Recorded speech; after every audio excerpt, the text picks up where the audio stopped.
शारदा झारखंड में विंध्याचल पर्वत श्रृंखला की कोख में बसा एक गांव।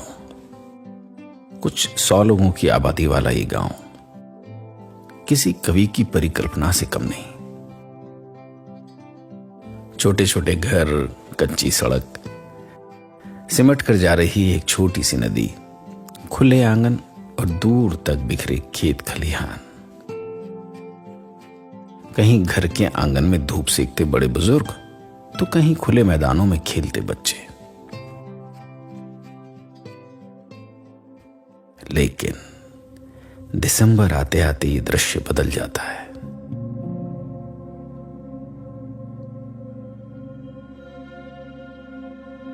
गांव में ठंड का मौसम शुरू हो जाता है। मैदानों में खेल रहे बच्चों के शोर की जगह सिर्फ सन्नाटे गूंजते हैं। भरा भरा सा गांव मानो अचानक खाली हो जाता है। विंध्याचल की कोख में होने की वजह से यहां ठंड का काफी जोर होता है। कैसे बिताओलू? कैसे बिताएला से कुकुरी मुकुरी मार के लेवनी गुदरी ओढ़ के अपन तनिक सूतब तनिक जागब तनिक सूतब तनिक जागब। रात भर सुतना भी ठीक से? नहीं बाबू, इतनी ठंडी बा के का कहीं हमन। गांव में ज्यादातर लोग किसानी और मजदूरी करते हैं, जिससे वे दिन भर में बमुश्किल 50 रुपए तक ही कमा पाते हैं। ठंड चाहे जितनी भी हो, गरीबी के कारण ये लोग गर्म कपड़े नहीं खरीद पाते।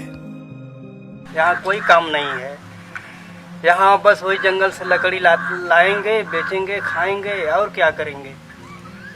इसे आप लोग रजाई स्वेटर कैसे? यहाँ रजाई स्वेटर न कम्बल कुछ नहीं होता है। कैसे तो क्या पहनते हैं आप लोग ठंड में? बस वही जो है कि चद्दर ऐसा ही पुरान और फटा पुरान जो है कि लेवा गुदड़ी ओढ़कर अपना दिन बिता रहे हैं। अच्छा, बच्चों की क्या समस्या होती है बच्चों के लिए?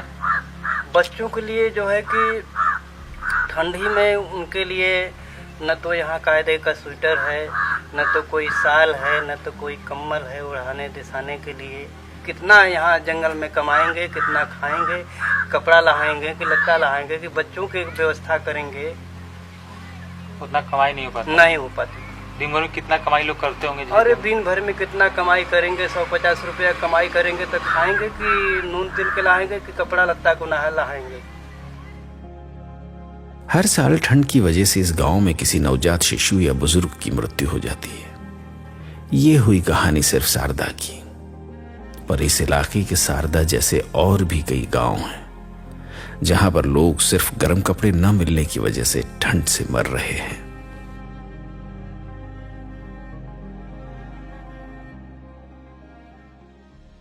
जब वाराणसी की होप वेलफेयर ट्रस्ट के युवाओं का ध्यान इस गांव की ओर गया, तो उन्होंने इसकी मदद करने की ठानी।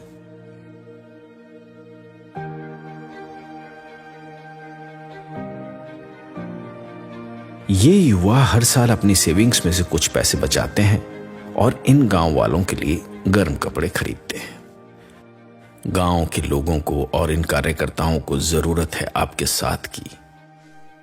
हर साल हम लोग यहाँ पे 2 से 2,500 ब्लैंकेट्स और बच्चों को स्वेटर डिस्ट्रीब्यूट करते हैं। लेकिन उस वक्त क्या था कि हमारे जो टीम मेंबर्स थे वो काफ़ी और अन्य जगहों से काफ़ी सपोर्ट मिलता था, तो हम लोग अपने पॉकेट मनी से ब्लैंकेट डिस्ट्रीब्यूशन का कार्य करते थे।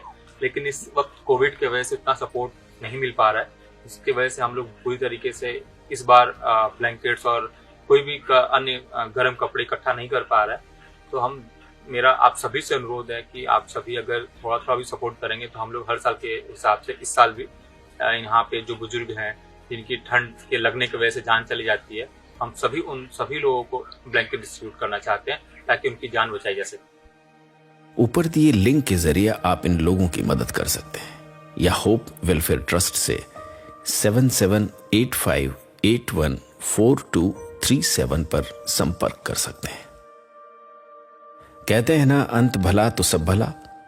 तो आइए इन गांव वालों के चेहरों पर मुस्कान लाकर इस साल को विदा करते हैं।